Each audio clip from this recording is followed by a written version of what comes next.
Boa noite, irmãos. É sempre muito bom estar com a igreja, a IPSAT, e a gente gosta muito daqui. Não só eu, a Cláudia, a Laura, o Ângelo, sempre bom estar aqui com vocês.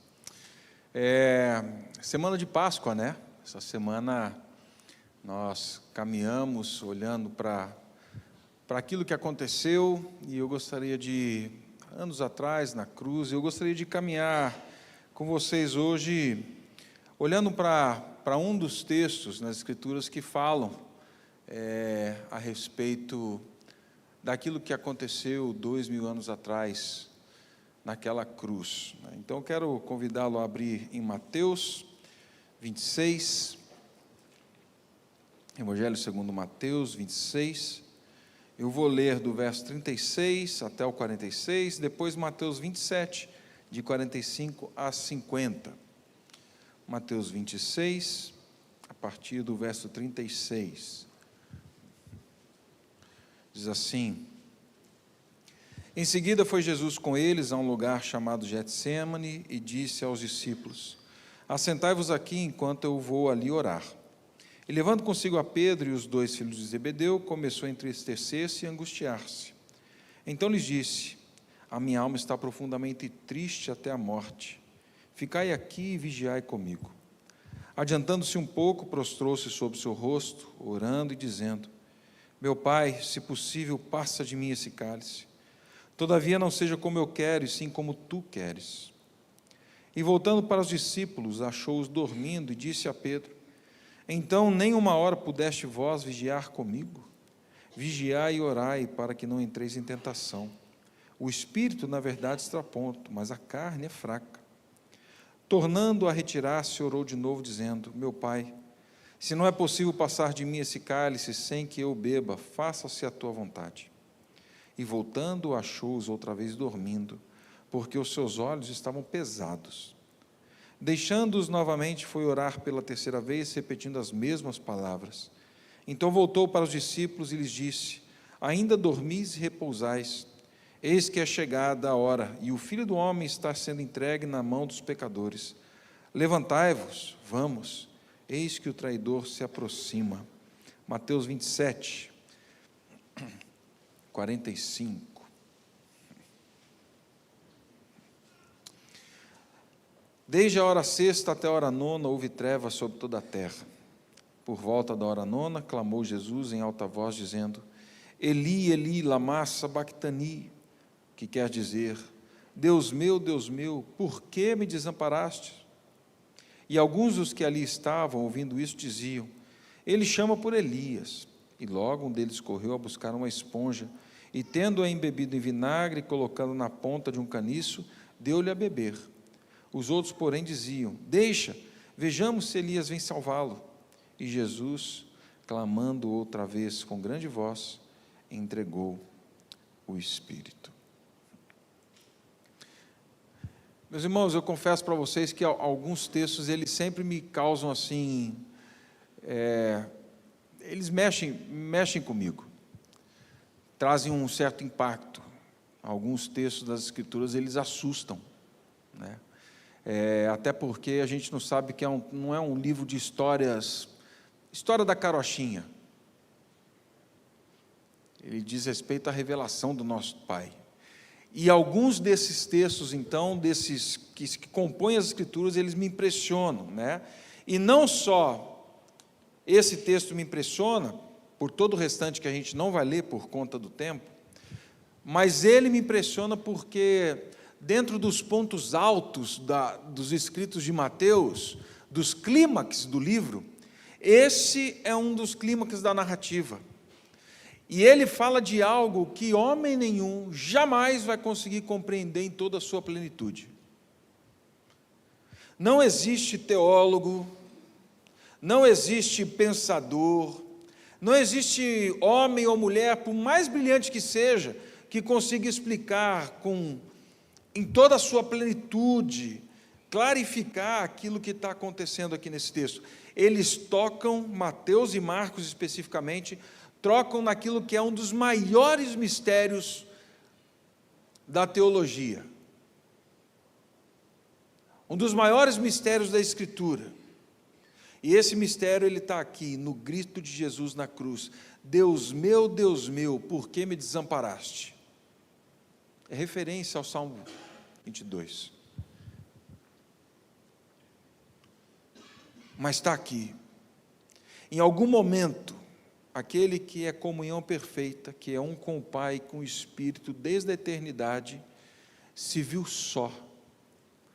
A palavra desamparaste é como se alguém fosse jogado num deserto, desertado. Jesus na cruz grita, por que fui desertado? E sem medo algum de que as pessoas ouvissem, naquela cruz, o Filho de Deus grita ao próprio Deus, por que me desertou? Por que me desamparou? E o que mais me assusta é que Deus deixou esse negócio registrado na Escritura para que a gente pudesse ler da maneira como a gente lê. Ele não esconde o grito, a dor, aquilo que estava acontecendo. E todo esse cenário de horror, aquele que tem comunhão perfeita com o Pai grita. E enquanto eu pensava nisso, eu voltei e comecei a ler os Evangelhos, porque no meu coração a pergunta ainda é essa, assim, mas o que Jesus está querendo dizer quando ele grita que por que me desamparaste? Por que me desertou? Porque eu olho para o lado e parece que eu não vejo mais nada e nem ninguém. O que Jesus estava querendo dizer quando ele grita isso? O que foi esse desamparo experimentado por Jesus? E o que esse grito, essa angústia profunda de Jesus tem a ver comigo e com você, hoje? Como é que esse grito de desespero daquele que é comunhão perfeita e que se vê sozinho, toca a minha vida e a sua vida hoje? Lendo os Evangelhos, eu fui despertado para algo que me chamou a atenção. Eu comecei a prestar atenção, na verdade, no tipo de relação que Jesus tinha com Deus ao longo dos Evangelhos, para entender esse grito. E eu confesso para vocês que depois de ler isso daqui, eu fiquei mais aterrorizado ainda. Porque o tipo de relação que nós temos daquele que grita, por que me desamparaste, é uma relação perfeita. Se tem alguém que conhecia uma relação de pertencimento profundo e que realmente grita, por que me desamparaste, sabe o que está dizendo, esse alguém foi Jesus. Desde o início do Evangelho, nós vemos o cuidado de Deus com Cristo. Quando lá nos desígnios divinos, desde a eternidade, chega a plenitude do tempo e Jesus entra na história. Nós vemos, por exemplo, o cuidado que Deus tem com Cristo, e aqui a gente já começa a desenhar o tipo de relação que o Pai tem com o Filho, o cuidado que Ele tem no anúncio a Maria, em Lucas, em Mateus nós vemos isso. De forma sobrenatural, aparece um enviado, um anjo do Senhor para falar com Maria. Ele anuncia a chegada de Jesus. O anjo aparece, torna tudo claro. O anjo conforta, dá força a Maria, fala que ela é bem-aventurada. Ou seja, a criança que chega, ela chega debaixo de um cuidado. Parece que Deus está preparando todas as coisas, e a verdade é essa, Ele está preparando, para que Jesus venha e nasça e seja bem cuidado. Ele está preocupado não só com Maria, ele está preocupado com a criança, com o bebê que vai chegar. Ele tem um cuidado especial. A gente continua olhando a história, e aí ele fala assim, eu resolvi esse negócio aqui, mas eu preciso resolver esse lado de cá. A Bíblia fala que ele vai até José, porque ele sabe que a história de um menino que nasce, e que foi gestado pelo Espírito Santo, é assustadora. Eu não sei para você, para mim continua sendo. E era para o José. E aí Deus, por causa do cuidado com o filho, Ele envia em sonho um varão até José, para falar o seguinte: José, fica tranquilo que essa história da virgem grávida é verdade. Ela vai conceber um filho, que foi gerado pelo Espírito Santo. Fica tranquilo, o que eu quero que você faça é que você receba Maria, que você cuide do menino, porque ele é Emanuel, ele é Deus com vocês, ele é a minha presença entre vocês. Olha o tipo de relação que Deus tem com o filho no anúncio.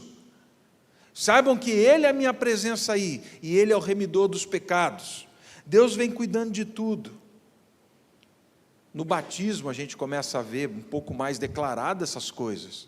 Jesus cresce, chega o momento dele ir para o ministério público, e aí ele procura o primo dele, João Batista, para ser batizado, porque o João era o sacerdote de linhagem, o sacerdote real. Ele procura João Batista, e quando ele chega em João Batista fala assim, não, está tudo errado. Ele fala assim, não, é para que se cumpram as leis e os profetas, me batiza. E enquanto Jesus é batizado por João Batista, diz a palavra que ouve-se uma voz do céu, uma pomba desce, representando o Espírito Santo sobre Jesus, e ouve-se uma voz do céu dizendo o quê? Este é meu filho amado, em quem eu tenho grande alegria. Olha o tipo de relação que o pai tem com o filho. Eu não sei se você já encontrou na Escritura alguma passagem que fala disso. Uma voz do céu, que é a voz de Deus, é ouvida, não só por Jesus, mas por todos aqueles que estão em volta dele, com um testemunho dessa natureza. Esse daí é meu filho, e não é só meu filho amado, eu tenho grande alegria, eu tenho prazer nele, eu olho para ele, e é natural eu abrir um sorriso, eu dou uma cutucada assim nos anjos e falo assim, ah lá meu filho lá, tem alegria nele, tenho prazer nele. Saindo dali, Jesus vai para o deserto, 40 dias e 40 noites, ele é levado pelo Espírito ao deserto, e ele jejua, e depois desses 40 dias e 40 noites, ele é tentado pelo diabo, porque ele tem fome, ele tem sede, e é natural isso acontecer. O diabo procura a gente nos momentos de sequidão, nos momentos mais frágeis da gente, e aí ele procura, e ali Jesus tem fome, tem sede, Satanás começa com um banquete, e termina ofertando para Jesus algo que não é dele, vou te dar os reinos da terra. Ele não tem nada, mas ele fala que vai dar. E é muito interessante agora perceber a resposta de Jesus a esse, eis o meu filho amado, porque Jesus poderia responder Satanás assim, irmão, corre, vaza daqui, porque você sabe quem eu sou, mas não, a relação é tão perfeita, é tão junta, ela é tão orgânica, que quando Jesus responde, ele começa respondendo, não arreda, porque eu sou o Criador de tudo, ele fala assim, está escrito, está escrito, está escrito, está escrito, aonde? Na palavra do meu Pai. A relação é tão perfeita, que a maneira como ele enfrenta a tentação, não é só pela força dele, é pela palavra do Pai, a palavra do Pai habita o coração dele. A gente lembra, né, daquele antigo salmo, né, guardo a tua palavra no meu coração, para não pecar contra ti. Jesus está impregnado da palavra com o Pai, ele se encontra com o Pai, ele conhece o Pai, ele sabe da palavra do Pai. A gente vai caminhando nos evangelhos, a gente vai vendo os momentos de oração de Jesus, a sós com Deus. Jesus prega, Jesus ensina, Jesus cura, Jesus expulsa demônios, mas em nenhum momento Jesus deixa de se encontrar com o Pai em oração. São muitos momentos dos evangelhos que Jesus se retira para orar. Em Marcos, no capítulo 1, a gente tem esse momento. A agenda apertada, corrida, todo mundo atrás de Jesus. A multidão já chegou antes de amanhecer na casa da sogra de Pedro. E aí vão procurar Jesus. Jesus está onde? Num lugar deserto, orando e falando com o Pai. E é muito interessante, né? Porque quando acontece isso, os discípulos falam assim, Jesus, a multidão já está lá, bora que tem muito trabalho. Ele fala assim, não, a gente não vai para lá, a gente vai para outro lugar, porque é para lá que meu Pai está me mandando, para outras povoações, outros lugares, a fim de que ali também eu pregue. Ou seja, quem define a agenda não é esse tempo de oração com o Pai, é o tempo da relação, E Jesus mesmo fala que tudo que ele fazia em João 14, João 12, que ele não fazia por ele mesmo, mas ele fazia em obediência ao Pai. Existe uma identidade profunda de Jesus com o Pai, gente. João 14, Jesus começa a falar desse negócio da cruz, que ele vai para a cruz. Os discípulos vão ficando meio assustados. Aí ele fala assim: não, fica tranquilo, eu vou ao Pai, e vou para a casa do Pai, e vou preparar lugar, para que quando eu voltar, eu possa levar vocês comigo, para que onde eu estiver, estejam vocês também. E aí um dos discípulos fala assim: mas espera aí, como é que é esse caminho? A gente não está entendendo. E aí Jesus fala assim: como vocês não estão entendendo? Eu estou entre vocês, eu sou o caminho, a verdade e a vida. Ninguém vê ao Pai senão por mim. Aí um dos discípulos fala assim: não, mas espera aí, mostra para a gente o Pai. E olha o que Jesus fala: eu estou há tanto tempo com vocês e vocês não me conhecem ainda. Eu e o Pai somos um. Quem me vê a mim, vê ao Pai. E como vocês perguntam: onde está o Pai? Por fim, no Monte da Transfiguração, a mesma frase que é dita no batismo de Jesus, agora é dita de novo na presença dos discípulos. Rosto transfigurado, os discípulos assim, caídos do chão, pasmos, e eles ouvem a voz do céu dizendo assim: esse é o meu Filho amado em quem eu tenho grande alegria, ouçam ele. Então os evangelhos vão descrevendo um tipo de relação perfeita que Jesus tem com o Pai. Inegavelmente, se existia alguém na face da terra que conhecia, desfrutava da comunhão com Deus o tempo todo o tempo, numa comunhão perfeita, era Cristo. Mas aí a gente vai chegando no capítulo 26 de Mateus, e a coisa começa a mudar, o cenário começa a se transformar. As cores do quadro, elas já não são cores vivas, elas são cores acinzentadas. Vai ficando tenso o ambiente. Eu não sei se você já leu o Evangelho de Mateus de uma vez só, mas se você fizer isso, você percebe uma mudança. É drástica essa mudança. Jesus decide ir para Jerusalém, porque ele está certo da missão dele. Ele sabe perfeitamente o que vai acontecer em Jerusalém. Ele sabe que a mudança do quadro é necessária, porque a mudança do quadro significa o cumprimento da sua missão. Na última ceia, Jesus fala isso para os discípulos. Na última ceia, Jesus diz para os discípulos: vocês vão me abandonar. Na última ceia, o traidor é reconhecido. Na última ceia, Jesus fala: Pedro, você também vai me abandonar. E o Pedro fala: jamais, esse bando de frouxo aí te abandona, eu não.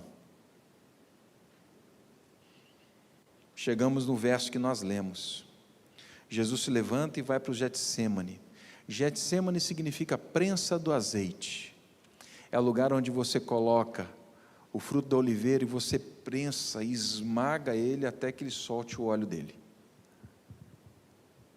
No lugar da prensa do azeite, Jesus vai orar, porque ele sabe que o cumprimento da missão dele é penosa. Ele sabia da angústia profunda que envolvia tudo aquilo, e da celebração da Páscoa a gente vai para um cenário assustador. O que Jesus faz naquele lugar é começar a orar, e ele fala: Pai, se possível, passa de mim esse cálice, como se ele dissesse: Pai, eu estou vendo algo aqui que está me assustando. Esse cálice é amargo demais, se possível, passa de mim esse cálice. Ele diz: a minha alma está angustiada até a morte. Jesus sabia que estava prestes a enfrentar a consequência mais profunda e terrível do pecado. Mas o que era isso? Que cálice é esse?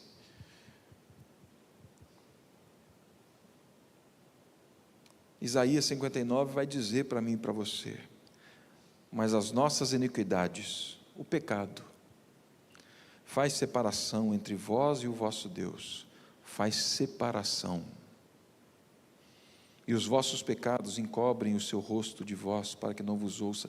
Ele sabia que naquela cruz ele carregaria não só o pecado, mas as amargas e a mais amarga consequência do pecado sobre a humanidade, a separação de Deus com o homem. Ele sabia. A expulsão do homem da presença de Deus, isso começou lá no Gênesis. Um efeito chamado hemartidrose toma conta de Jesus. A pressão era tanta, segundo alguns estudiosos, que algumas pequenas veias começam a estourar por conta da pressão, se misturam com suor. Jesus começa a suar gotas de sangue. A tensão é enorme. Jesus volta a orar e ele fala: Pai, se não é possível passar de mim esse cálice sem que eu beba, faça-se a tua vontade. E meus irmãos, aqui a coisa fica assustadora. Porque parece, aos nossos olhos, que Deus simplesmente se cala, que Deus não fala, que Deus não responde àquele que conhece Ele e tem relação perfeita com Ele. Jesus é preso, é acusado, os amigos o abandonam. Quando falam com Pedro, verdadeiramente você conhece, o Pedro fala assim: eu nunca vi esse cara. Não me confunde com bandido, não. Jesus se transforma num jogo de festa, é condenado. No capítulo 27, do verso 27 a 31, a gente percebe o que a maldade e o pecado faz com o coração do homem. Jesus é esbofeteado, é escarnecido, é cuspido, fazem uma coroa de espinhos, encravam na cabeça de Jesus, dão-lhe com um caniço na cabeça, arrancam a roupa dele, colocam uma túnica vermelha nele e vão escarnecendo: você não é o rei dos judeus? Salve, rei dos judeus! O Criador do universo agora tem que pegar um pedaço de trave, colocar nas costas e carregar essa trave, subir no morro da Calveira, o morro do Calvário, ensanguentado, escarnecido. Alguns olhavam e falavam assim: está ali um preso político. Ele sabia que não era. Alguns olhavam e falavam assim: está ali um coitado. Ele sabia que ele não era vítima. Mas ele estava entregando o seu sangue, a sua vida, mesmo em meio à demonstração vívida e sombria do pecado e do diabo. Ele estava entregando a sua vida como sacrifício, para que nós não sofrêssemos aquilo que ele ia sofrer lá na cruz. No Gólgota ele é crucificado, com 2 ladrões, estacas atravessam a sua mão. Um dos ladrões continua escarnecendo: se tu és filho, salva-te a ti mesmo e arranca a gente daqui. E nesse quadro, enquanto eu li o Evangelho, o que me chamou a atenção é que em nenhum momento até então, se você monta o cenário das palavras nos Evangelhos, Jesus reclamou de dor física. Jesus não reclamou: não bate, ai, está doendo. Pelo contrário, o que a gente ouve são palavras de outra natureza: Pai, perdoa eles, porque eles não sabem o que eles fazem. Jesus estava plenamente consciente daquilo que Isaías 53 falou, que era a missão do Messias. Ele vai tomar sobre ele as nossas enfermidades. Nós vamos o reputar por aflito, ferido de Deus e oprimido, mas ele vai carregar as nossas transgressões, os nossos pecados. Por causa dessas feridas é que nós seremos sarados. Ao invés de bradar com dor, Jesus traz brandura, perdoa. Eles não sabem o que eles estão fazendo. Mas, meus irmãos, em algum momento, nesse caminho, é dado a Jesus beber o cálice que para mim é o cálice do Getsêmani. O cálice que ele disse: se possível, passa de mim. Jesus conhece profundamente o Pai. Jesus tem uma relação íntima com Ele. Em nenhum momento ele reclama da dor física. Qual é o momento que Jesus grita? Quando na relação com o Pai, em algum momento, e teólogo nenhum vai conseguir explicar isso, e aqui eu paro. Não posso dar um passo a mais. Mas o fato é que o Senhor Jesus olhou para tudo isso e algo inimaginável aconteceu. A dor mais angustiante que alguém pode sofrer, Ele trouxe toda ela para esse momento da cruz e falou assim: Deus meu, por que me desamparaste? O desamparo que era destinado ao pecado, o desamparo que era destinado à ofensa contra Deus, a pior e mais dura consequência do pecado sobre a humanidade, o desamparo por causa da justiça contra o pecado, Jesus assume na cruz. Por que isso acontece? A Débora acabou de orar aqui, segundo aos Coríntios, porque naquela cruz, Jesus não só assumia o nosso pecado, a Bíblia diz que Ele se fez pecado, para que fôssemos feitos justiça de Deus. E por ter se feito pecado, assumindo as nossas transgressões, como diz Isaías, um muro de separação que o pecado traz, foi posto.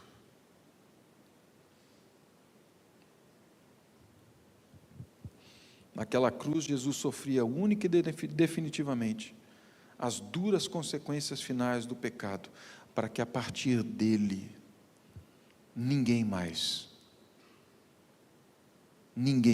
padecesse do desamparo por causa da justiça de Deus. Para que todo aquele que confessar os seus pecados e buscar a Deus, encontrasse Deus por meio de Cristo. Mas uma barreira era necessária ser enfrentada, e só um sangue santo poderia enfrentá-lo. Nem eu nem você poderíamos. Era só Ele. Se houve alguém que experimentou o desamparo, para que nós não sofrêssemos desamparo, esse alguém foi Cristo. Mas, meu irmão, tudo isso seria muito assustador se nós parássemos só por aqui. Ao assumir voluntariamente essa dor, Jesus ainda tem mais duas frases na cruz. As duas últimas frases de Jesus são: está consumado. E a última: Pai, nas tuas mãos eu entrego o meu espírito. Isso mostra para mim e para você que Jesus não morreu como um assassinado pela sociedade. Ele não morreu como um mártir. Ele não morreu como um coitado. Ai, tadinho de Jesus. Ele sabia o que ele estava fazendo, por isso ele fala: está consumado. Ele sabia o que ele estava realizando. Ele sabia que o cálice só podia ser bebido por ele.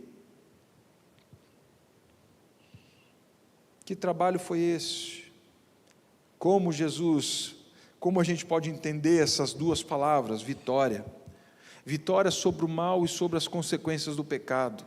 Foi a santidade de Jesus, a sua santidade de entrega, por meio da cruz, que nos reconciliou com Deus. Ele assumiu definitivamente o desamparo do pecado, para que ninguém mais, para que nos tornássemos indesculpáveis diante da cruz, para que pudéssemos nos reconciliar com Deus, por causa daquele brado. O Salmo 85, 10 faz sentido para mim. Encontraram-se graça e verdade, a justiça e a paz se beijaram. Naquele grito existia reconciliação. Naquele grito existia alguém que falava assim: vou passar por algo que vocês não vão poder passar, para que justiça e paz se reconciliem. Ele termina dizendo: em tuas mãos entrego o meu espírito. Meus irmãos, com as mãos nós seguramos coisas, Mãos significam conservação, cuidado, zelo, segurança, amparo, descanso. Jesus não é um sádico. Ele sabia que o que ele enfrentava era a condenação mais profunda do pecado, e era por causa da justiça de Deus contra o pecado, mas ele sabe que o único lugar onde a alma dele, onde ele encontraria de novo o descanso, era nas mãos daquele que ele conhece perfeitamente e que eternamente teve uma relação profunda com ele. Quando Jesus conclui a sua missão, ele se volta para o Pai de amor, o Pai que ele conhece, o Pai que ele desfrutou da comunhão plena e perfeita, diz assim: nas tuas mãos eu entrego o meu espírito.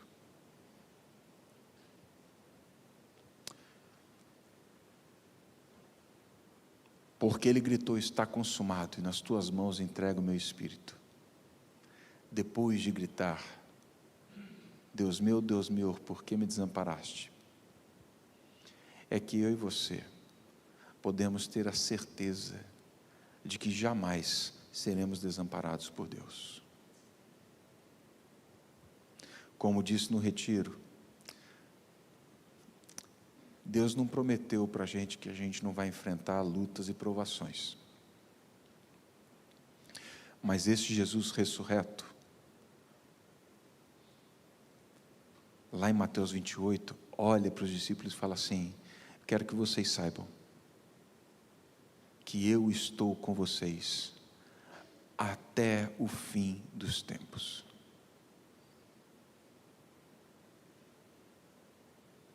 Desamparado jamais.